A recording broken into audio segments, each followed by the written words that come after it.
Assalamualaikum. Welcome to Alpine Academy. Chemistry for class 9th and metrics in textbook board Jamshoro.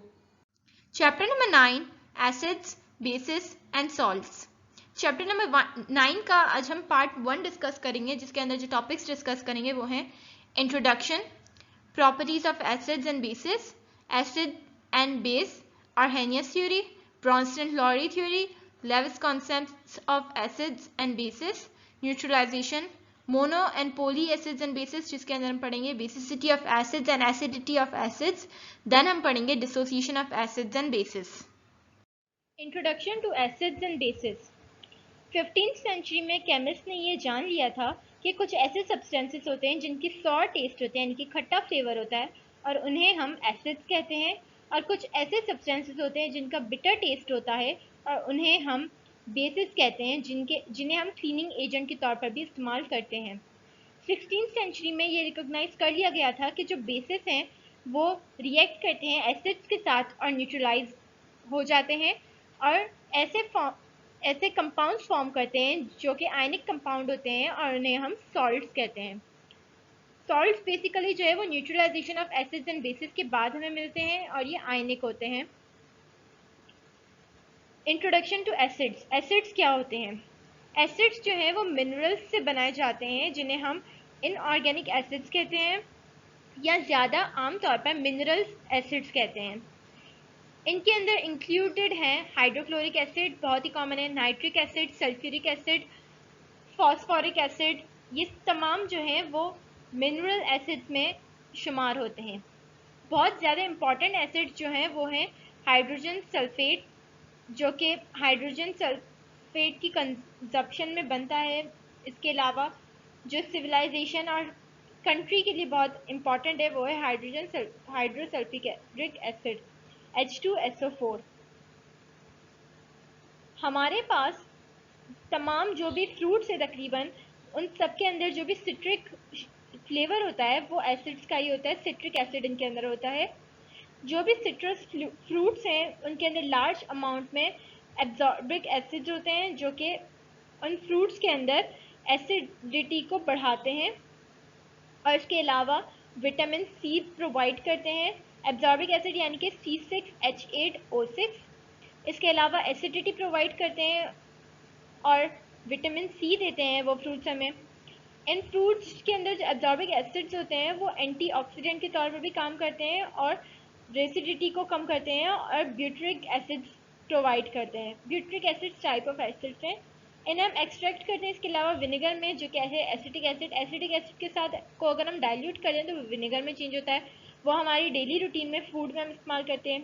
Chemist बहुत ही बड़े पैमाने पर important industrial acids को form करते हैं और उनका डेली रूटीन में यूज़ करते हैं, जैसे कि H2SO4, H2SO.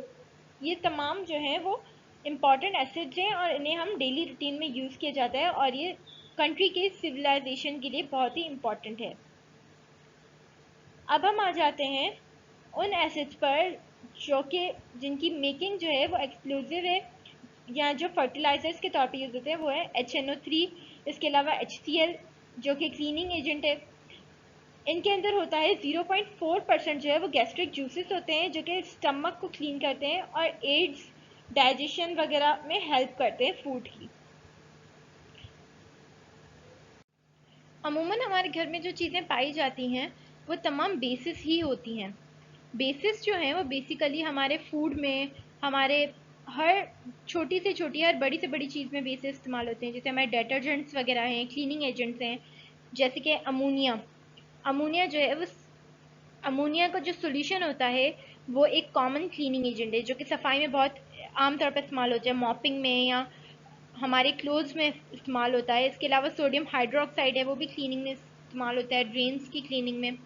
लाइम वाटर है, लाइम वाटर का सोल्यूशन यानी कि कैल्शियम हाइड्रोक्साइड, वो भी हमारे जो है वो क्लीनिंग एजेंट है. एक मिल्क ऑफ मैग्नीज यानी कि मैग्नीशियम हाइड्रोक्साइड.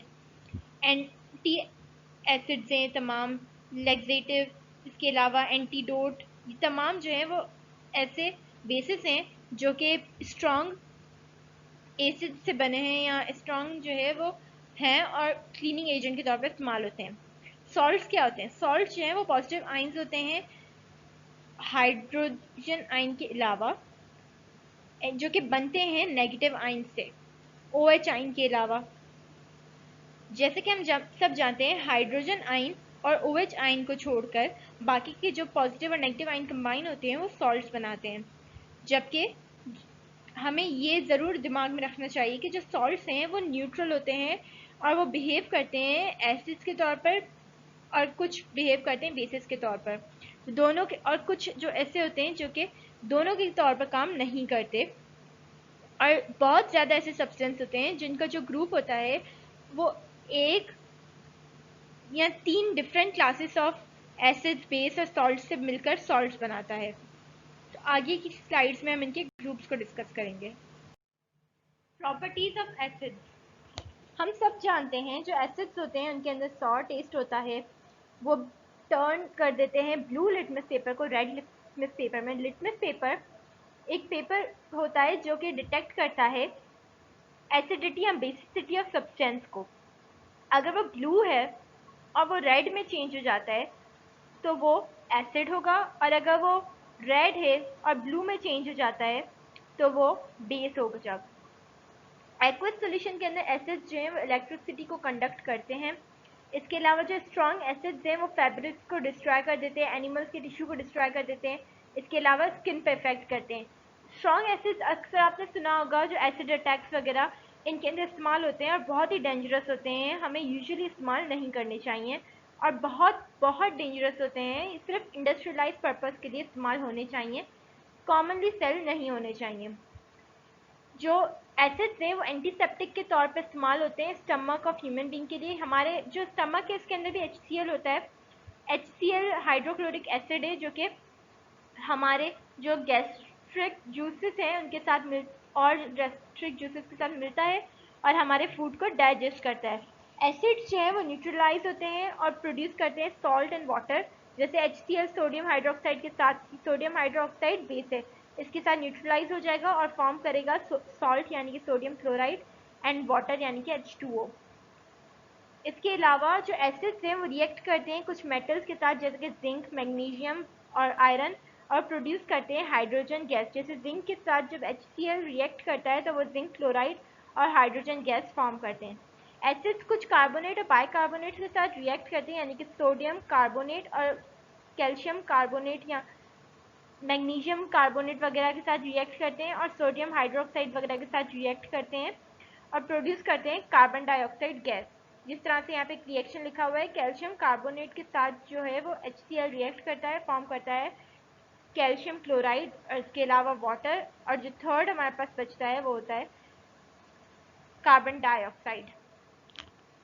तो ये सारी थी हमारे पास properties of acids. Properties of bases. Bases बहुत सिंपल होते हैं, हमारे घर में इजीली हमें मिल जाते हैं। बेसिस की प्रॉपर्टीज ये हैं कि उनके अंदर बिटर टेस्ट होता है, वो स्लिपरी होते हैं यानी कि इस तरह से होते हैं कि फिसलने वाला उनका टेक्सचर होता है। जैसे कि हमने डिटर्जेंट देखा होगा, डिटर्जेंट जब हम ज़मीन पे गिरा दें और इस पर चलने की कोशिश करें तो हम स्लिप हो जाएंगे, हम नहीं चल पाएंगे, तो वो स्लिपरी होते हैं। इसके अलावा जो लिटमस पेपर है उसे रेड से ब्लू में टर्न कर देते हैं बेसिस। एक्वस सॉल्यूशन के अंदर बेसिस जो है वो इलेक्ट्रिसिटी को कंडक्ट करते हैं। बेसिस जो है वो एसिड्स के साथ रिएक्ट करते हैं और फॉर्म करते हैं salt and water, same as acids. जब एसिड्स बेसिस के साथ रिएक्ट करते हैं तब भी सॉल्ट एंड वाटर फॉर्म होता है, और जब बेसिस एसिड्स के साथ रिएक्ट करते हैं सॉल्ट एंड वाटर फॉर्म होता है। और जो रिएक्शन है वो न्यूट्रलाइजेशन रिएक्शन इसे कहा जाता है। लेकिन जो इनकी सॉल्ट एंड वाटर की फॉर्मेशन है वो सिर्फ तब होगी जब हम राइट प्रोपोर्शन में एसिड को और राइट प्रोपोर्शन में बेसिस को ऐड करेंगे। जिस तरह से हमने कोई एग्जाम्पल्स वगैरह हम ले लें तो हमने हर चीज़ में राइट प्रोपोर्शन रखना है एसिड्स और बेसिस का, तभी जो है वो सॉल्ट और वाटर फॉर्म होगा, वरना वो फॉर्मेशन अभी नहीं होगी। Acid base theories. Acid and base Arrhenius theory. एक साइंटिस्ट थे जिनका नाम था स्वांटे अर्हेनियस। इन्होंने ये एक स्वीडिश केमिस्ट थे। इन्होंने 1887 में सबसे पहला क्लू दिया था केमिकल नेचर ऑफ एसिड्स के बारे में। इन्होंने थ्योरी ऑफ आयनाइजेशन दी थी जिसके अंदर इन्होंने कहा था an acid can be defined as a substance that yields hydrogen ion when dissolved in water. Acid एक ऐसा सब्सटेंस है जो कि हाइड्रोजन आयन देता है जब उसे हम पानी के अंदर डिसॉल्व करें। A basis can be defined as a substance that yields hydroxy ion when dissolved in water। और बेसिक ऐसा सब्सटेंस होता है जो कि जब उसे हम वाटर के अंदर डिसॉल्व करें तो वो OH आयन प्रोवाइड करे। इसी वजह से HCl और H2SO4 जो हैं वो एसिड्स हैं और NaOH और KOH बेसिस हैं। आर्हेनियस थ्योरी के मुताबिक जब HCl रिएक्ट करता है, एक्वस HCl को हम पानी में डालें तो वो हाइड्रोजन और क्लोराइड आयन में ब्रेक हो जाता है, जबकि जब हम सोडियम हाइड्रोक्साइड को एक्वस सॉल्यूशन बनाएं तो वो सोडियम और OH आयन में ब्रेक हो जाता है। ब्रॉन्स्टाइन-लॉरी थ्योरी, इसे हम proton donor and acceptor theory भी कहते हैं।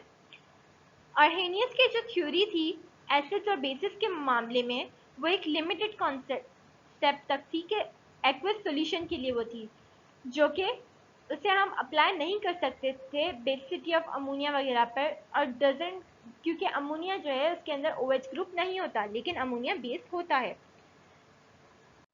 तो इसलिए एक वाज़ेह और एक बेहतर डेफिनेशन प्रपोज की गई डेनिश केमिस्ट के थ्रू, जिनका नाम था जोनास ब्रॉन्स्टाइन, जो कि एक इंग्लिश केमिस्ट थे थॉमस लॉरी। और इसके अलावा जो एक इंग्लिश केमिस्ट थे थॉमस लॉरी, उन्होंने ये थ्योरी दी 1923 में, जो कि डिस्क्राइब करती है कि N acid is a substance having a tendency to donate one or more proton and base is substance having a tendency to accept or add protons। जिसका मतलब ये है कि एसिड ऐसे सब्सटेंस होते हैं जो कि एक या एक से ज़्यादा प्रोटॉन्स डोनेट कर सकते हैं, जबकि जो बेस है वो एक्सेप्ट कर सकते हैं प्रोटॉन्स। ब्रॉन्स्टाइन-लॉरी थ्योरी के मुताबिक जो एसिड्स हैं वो एक ऐसा सब्सटेंस है जो कि डोनट एक्सेप्ट करते हैं, यानी कि प्रोटॉन एक्सेप्ट करते हैं, डोनेट करते हैं, सॉरी। जो ब्रॉन्स्टाइन-लॉरी थ्योरी के मुताबिक ऐसे सब्सटेंस हैं एसिड्स जो कि प्रोटॉन को डोनेट करते हैं, और जबकि जो बेसिस हैं वो ऐसे सब्सटेंसेस हैं जो कि हमारे पास एक्सेप्ट करते हैं प्रोटॉन को, यानी कि OH को एक्सेप्ट करते हैं, सॉरी H आयन को एक्सेप्ट करते हैं, और एसिड्स H आयन को डोनेट करते हैं। Lewis concept of acids and bases, जिसे हम electronic explanation of acids and bases भी कहते हैं। 1923 में GN लेविस ने प्रपोज किया था एक मॉडल, एक जनरल कॉन्सेप्ट प्रपोज किया था एसिड्स और बेसिस के बारे में, जो कि बिहेवियर को एक्सप्लेन करता है एसिड्स और बेसिस की in terms of electrons rather than protons, यानी कि इलेक्ट्रॉन्स के लिहाज से एसिड्स और बेसिस का क्या बिहेवियर है, इसे एक्सप्लेन करने के लिए एक जनरल कॉन्सेप्ट दिया था GN लेविस ने। इलेक्ट्रॉन्स जो है वो रिस्पॉन्सिबल होते हैं केमिकल बॉन्डिंग के लिए, इसी वजह से इन्होंने ऐसा कॉन्सेप्ट दिया। लेविस एसिड्स जो थे उनमें इंक्लूड किया हाइड्रोजन प्रोटॉन को नहीं, बल्कि तमाम दूसरे जो कैटाइंस हैं उन्हें इंक्लूड किया, और जो न्यूट्रल मॉलिक्यूल्स हैं उन्हें इंक्लूड किया इस कॉन्सेप्ट के अंदर, क्योंकि इनके अंदर वैकेंट वैलेंसीज होती हैं, ऑर्बिटल्स होते हैं जिनके अंदर जो कि एक्सेप्ट कर सकते हैं पेयर ऑफ इलेक्ट्रॉन या डोनेट कर सकते हैं जो लेविस बेस के through. According to Lewis theory के लिहाज से an acid is any species molecule और आइन। एसिड जो है वो एक ऐसी स्पीशीज है या मॉलिक्यूल या आइन है which can accept pair of electrons, जो कि इलेक्ट्रॉन के पेयर को एक्सेप्ट कर सकती है। And base is any species molecule और आइन, और बेस एक ऐसा मॉलिक्यूल या आइन है जो कि डोनेट कर सकती है पेयर ऑफ इलेक्ट्रॉन को। N acid base reaction in which electron pair donor is base and electron pair acceptor is acid, they form a coordinate covalent bond between the two, यानी कि जहाँ पर एसिड्स का जो रिएक्शन हो basis के साथ, एसिड बेस रिएक्शन के अंदर जो इलेक्ट्रॉन पेयर डोनर है वो बेस हो और इलेक्ट्रॉन पेयर एक्सेप्टर जो है वो एसिड हो, ऐसे रिएक्शन के अंदर कोऑर्डिनेट कोवेलेंट बॉन्ड फॉर्म होता है। लेविस एसिड जो है वो इलेक्ट्रॉन पेयर एक्सेप्टर होते हैं, जबकि जो बेसिस हैं वो इलेक्ट्रॉन पेयर डोनर होते हैं, जैसे हमने ऊपर डिस्क्रिप्शन में पढ़ा, बिल्कुल उसी तरह से। एग्जाम्पल के तौर पर हम यहाँ पे लेते हैं, जब अमोनिया NH3 रिएक्ट करता है प्रोटॉन यानी कि हाइड्रोजन आयन के साथ, तो फॉर्म करता है अमोनियम आयन यानी कि NH4 आयन, जिसके अंदर जो नाइट्रोजन होता है वो NH3 वो डोनेट करता है एक पेयर ऑफ इलेक्ट्रॉन, जहाँ पर हाइड्रोजन आयन को एक्सेप्ट करता है और पेयर ऑफ इलेक्ट्रॉन के साथ बॉन्ड फॉर्मेशन करता है, जैसे कि हम यहाँ पर इस फिगर के अंदर देख सकते हैं। इस फिगर के अंदर जो अमोनिया है NH3, उसमें से जो नाइट्रोजन है वो अपना एक इलेक्ट्रॉन का पेयर जो है वो डोनेट करेगा हाइड्रोजन को और NH4 फॉर्म करेगा, अमोनियम आयन फॉर्म करेगा अपना पेयर ऑफ इलेक्ट्रॉन डोनेट करने के बाद। न्यूट्रलाइजेशन, अगर हम ऐड करें एक एसिड के कुछ ड्रॉप्स को, कुछ कतरों को एक बेस के कुछ ड्रॉप्स के साथ ड्रॉप बाय ड्रॉप एडिंग करें, यानी कि इक्विवेलेंट क्वांटिटीज के साथ ऐड करें, तो जो एसिडिक कैरेक्टर है वो डिक्रीज हो जाएगा और एक ऐसी स्टेज आ जाएगी जहाँ पर जो रिजल्टेंट जो सोल्यूशन है वो न्यूट्रल हो जाएगा लिटमस पेपर पर, यानी कि इसका लिटमस पेपर पर कोई असर नहीं होगा। हमने एक एसिड ले लिया और इसके अंदर 1 बाय 1 ड्रॉप बाय ड्रॉप हम बेस डालते रहें, तो ऐसे एसिड के अंदर जब एक हम बेस डाल के उसके ऊपर एक ऐसी पॉइंट आ जाएगी जहाँ पर जब हम उसके अंदर लिटमस पेपर को ऐड करेंगे तो वो न्यूट्रल बिहेव करेगा, उसका कोई भी कलर चेंज नहीं होगा। ऐसी स्टेज को हम कहते हैं न्यूट्रलाइजेशन। दूसरे अल्फाजों में हम ये भी कह सकते हैं कि जब equivalent quantity of acid and base are mix, salt and water are formed, हम जब एक तवाज़ुन के साथ एसिड और बेस की क्वांटिटीज को ऐड करते हैं तो वो सॉल्ट और वाटर बनाता है, फॉर्म करता है। इसकी एक आम एग्जांपल हमारे पास है HCl और सोडियम हाइड्रोक्साइड का रिएक्शन। HCl जब सोडियम हाइड्रोक्साइड के साथ HCl जो कि एक एसिड है, वो सोडियम हाइड्रोक्साइड जो कि एक बेस है इसके साथ रिएक्ट करता है और फॉर्म करता है वाटर एंड सोडियम क्लोराइड जो कि सॉल्ट, टेबल सॉल्ट हमारे घर में जो आमतौर पर इस्तेमाल होता है। जब हाइड्रोजन आयन जो कि रिस्पॉन्सिबल है एसिडिक प्रॉपर्टीज की वजह से, वो रिएक्ट करता है हाइड्रो ऑक्साइड आयन यानी कि OH आयन के साथ,